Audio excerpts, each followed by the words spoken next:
In this session, we're going to talk about the Second Great Awakening. By 1800, the quest for revival had become a defining feature of American Protestantism, and even during the Revolution itself, America saw outbursts of regional revivals. But then in the 1790s, a new series of revivals began that would more heavily Christianize American society than ever before. And these series of revivals are often called the Second Great Awakening. Most of the major Protestant denominations enjoyed successes in the Second Great Awakening, but none more so than the Methodists. The Methodists, Baptists, other offshoots of American Protestantism featured a new emphasis on the ministry of itinerant preachers who, like George Whitefield before them, toured the country with enormous energy, preaching the gospel to most anyone who would listen.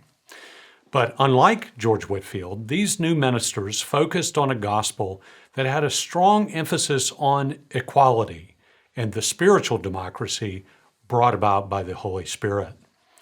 Historian Nathan Hatch has written that the Second Great Awakening represented the democratization of American Christianity, with the itinerants preaching that in Christ everyone was equal, and that for too long elite pastors and politicians had lorded their authority over the common people of America. Christ brought not only a spiritual democracy, but also a new political and cultural democracy, in which the most important authority anyone could have was the authority of the Holy Spirit. Typical of the great preachers driving the Second Great Awakening was a man nicknamed Crazy Lorenzo Dow, a Methodist itinerant of an incredible energy that I suppose no one has ever surpassed. Dow was a wilder but equally compelling version of George Whitefield. Dow had long hair worn similar to women's style at the time, worn in disheveled clothes, a rugged face, a harsh voice, and he was a captivating preacher. Dow kept up a legendary preaching and traveling schedule. In 1804, Dow spoke at least 500 meetings, and perhaps as many as 800, and that's in 1 year. In 1805, he traveled approximately 10,000 miles, traveling mostly on horseback. He preached all across America, from New England to Alabama, and all across the frontier western lands of the time, and many observers said that he was simply the best preacher they had ever heard speak. Dow was perhaps the most symbolic man of the Second Great Awakening, a prophetic figure who styled himself like John the Baptist, but also self-consciously a radical Jeffersonian and a believer in the self-governing democracy of the common people. Dow would have probably hated the elitist ideas of Alexander Hamilton, the first Secretary of the Treasury, even as he probably would have tried to share the gospel with Alexander Hamilton. Perhaps the greatest meeting of the whole Second Great Awakening was at Cane Ridge, Kentucky. The mass meeting and communion service there gathered about 10,000 people over the course of a week, at a time when the largest town in the state of Kentucky had only 2,000 residents. Those who attended witnessed, quote, sinners falling, and shrieks and cries for mercy awakened in the mind, a lively apprehension of that scene when the awful sound will be heard, arise ye dead, and come to judgment. That's how one observer described Cane Ridge. Women responded particularly strongly to revival meetings like Cane Ridge, perhaps because they were often the most strongly affected by the economic and social disruptions found in the frontier West in places at that time like Kentucky. Women also found exciting new roles in the churches of the West, as charitable and missionary organizations sprang up at an amazing rate and were staffed by the legions of women responding to the revivals. Perhaps most interestingly, the revival swept through the South, bringing a new interest in Christianity, which had known mostly disinterest from both whites and blacks in the South until at least the 1760s. Thousands of slaves converted during the Second Great Awakening, finding the message of spiritual equality and a promise of a better life in heaven very appealing, given their extremely unequal and harsh living conditions. Throughout the South and the West, the revivals caught on because of the appeal of the eternal message of the Christian gospel, that a person could find forgiveness and spiritual peace with God. But it also took on a new democratic tone, offering equality and empowerment to the often uneducated and marginalized settlers in the West, and slaves as well. It also brought the promise of hope and stability, particularly to an Ohio River Valley region, which was constantly in flux from migrations, competition for the best lands, a threat of Indian fighting and Indian attacks, and the loneliness of the pioneering white settlements on the frontier. Perhaps the key figure in continuing the Second Great Awakening and spreading a new evangelical mentality through the northern states and their middle-class people was the revivalist Charles Finney. Many historians believe that Finney was so influential and so representative of the new American culture of middle-class evangelicalism that he deserves a rank as one of the 4 or 5 most influential American figures of the whole 19th century. Charles Finney was a former school teacher and lawyer in New York, and in 1821, he experienced a dramatic conversion, closed his law practice, and began preaching the gospel. Most historians have argued that Finney's message was perfect for the rapidly expanding northern states in the 1820s and 30s. Finney focused on the individual's free will to choose salvation, to choose the right over the wrong, to take responsibility, to make the best out of one's lot in life. Finney viewed man as sinful, but capable of choosing the good, beginning with choosing salvation, but continuing with choosing to live a moral, sober, and hardworking life. He also used a number of new measures that made him different from previous revivalists. He would hold extended revivals, sometimes staying in one place for weeks or a month. Finney controversially insisted that revivals were not miraculous works of God. They were just the simple result of God's blessing on human obedience. Quote, "A revival is not a miracle," he wrote, "in the sense of something above the powers of nature. There is nothing in religion beyond the ordinary powers of nature. It consists entirely in the right exercise of the powers of nature. It is just that, and nothing else. When mankind becomes religious, they are not enabled to put forth exertions which they were unable before to put forth. They only exert powers which they had before in a different way and use them for the glory of God." Finney's brand of evangelical religion represented a subtle step toward a human-centered kind of faith, especially as compared to the stark, towering Calvinism of Jonathan Edwards. Finney pioneered the use of the so-called anxious bench, on which people seeking assurance of salvation could sit up front for special prayers and ministry in the revival meetings. Finney traveled throughout the Northeast during the 1820s and 30s, holding famous revivals in places like Rochester, New York, Boston, and Philadelphia.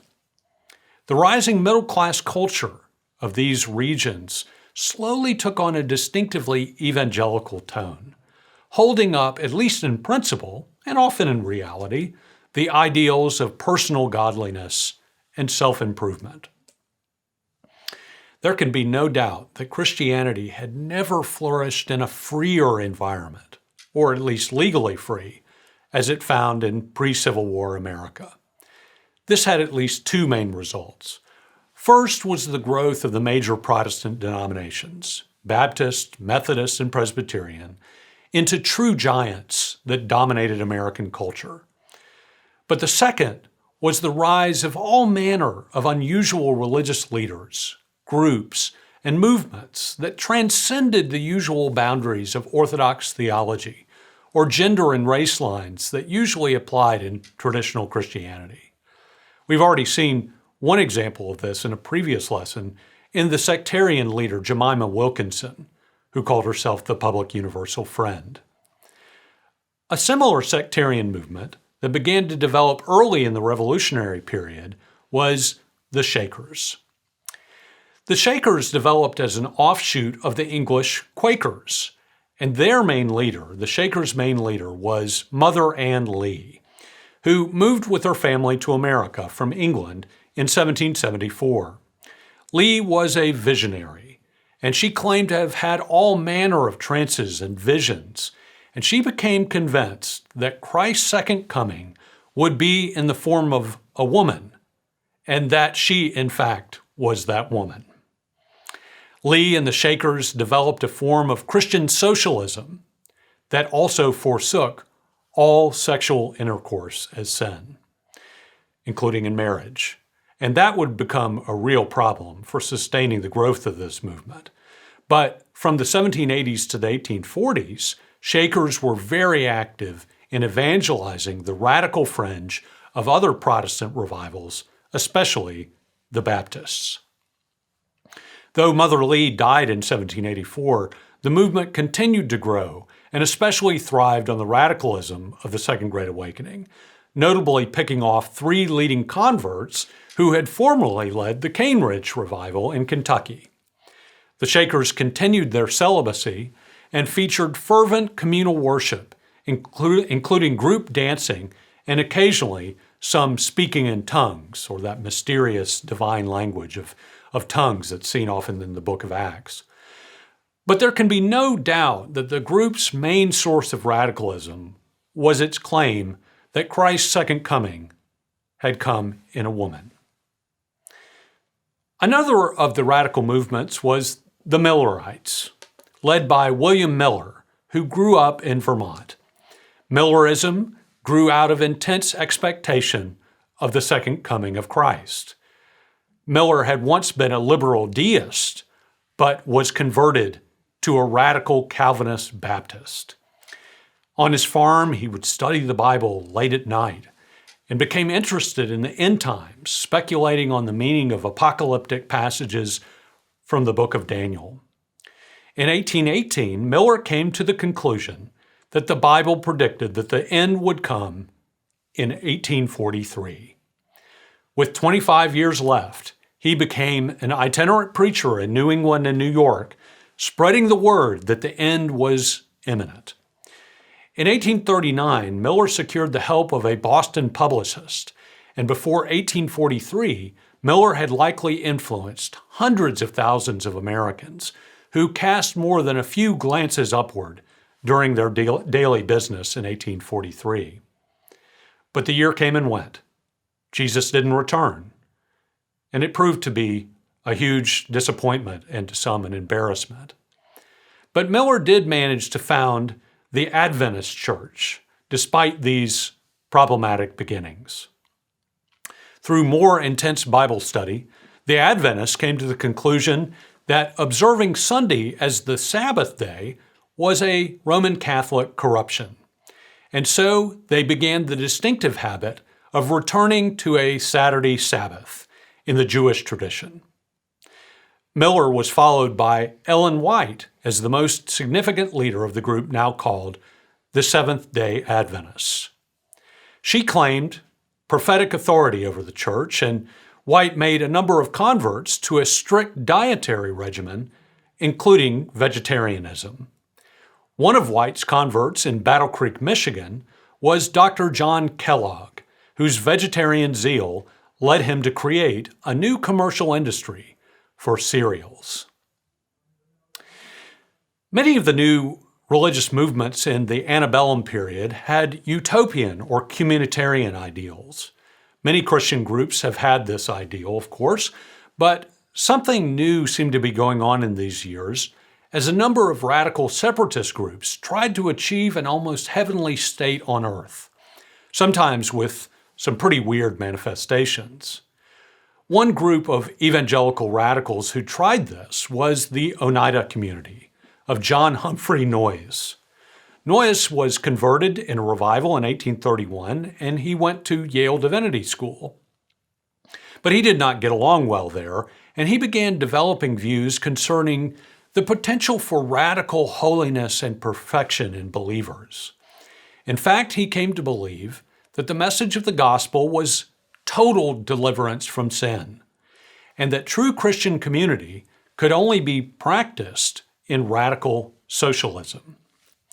He began a commune in Oneida, New York, where he instituted radical communal life, as well as stranger practices, including what he called complex marriage, or multiple marriage and sexual partners. Despite its controversial practices, the commune thrived and eventually began to manufacture what became a famous brand of flatware. Eventually, Noyes abandoned his position on complex marriage because the monogamous marriage was simply too strong a cultural institution for the Oneida community to sustain its devotion to multiple spouses. The most famous of all the radical groups to be birthed during this period was the Mormons, or the Church of Jesus Christ of Latter-day Saints, led by Joseph Smith. Smith came from a struggling farming family that moved to upstate New York when he was a boy. Smith and his family seemed to have been involved in some kinds of treasure-seeking or perhaps counterfeiting schemes in his teens, and Smith was once charged with disorderly conduct for these kinds of activities. But in the late 1820s, he began to claim visitations from an angel, Moroni, who led him to golden plates inscribed with what they called Reformed Egyptian hieroglyphics, as well as a seer stone to read them. Smith translated the plates over the course of a few years. In 1830, he began selling the book as the Book of Mormon. This book offered an account of God's people in North America at the time of Christ, and though it borrowed much language from the King James Bible, it was really a remarkable production, especially from someone as untutored as Smith. Mormons say that this means that Smith really was visited by the angel, while others have just argued that Smith was an unusually bright and perceptive observer of the society around him and its religious needs. In any case, Smith won many converts to his revelation, but many more enemies. Often threatened, Smith and his followers began moving west, first to Ohio, then to Missouri, and finally to Nauvoo, Illinois, where Smith reached the height of both power and controversy. Thousands of Mormon converts migrated to Nauvoo, and Smith exercised near total control there and quickly appeared as a threat to the stability of the Illinois and perhaps even national U.S. government. Smith declared himself a candidate for president of the U.S. in 1844. Finally, after Smith arranged for the destruction of an opposition press in Nauvoo, he was arrested and thrown in the Carthage, Illinois jail, where a mob then attacked the jail and lynched Smith. From this point, Brigham Young became the leader of the Mormons, taking them eventually out to Utah, which is still the heartbeat of world Mormonism today. During the 18th century, African Americans proved generally resistant to conversion efforts by the Anglican churches of the South. Many of the slaves came from Muslim or Roman Catholic backgrounds in Africa, sometimes mixed with local African religions. But many of those traditions were forgotten or neglected in the scourging experiences of the passage on the slave ships and the early years of slavery in North America. Many white slaveholders proved reluctant to try and convert the slaves because they feared that Christianity might give them ideas about liberty. And the truth is, they were often right.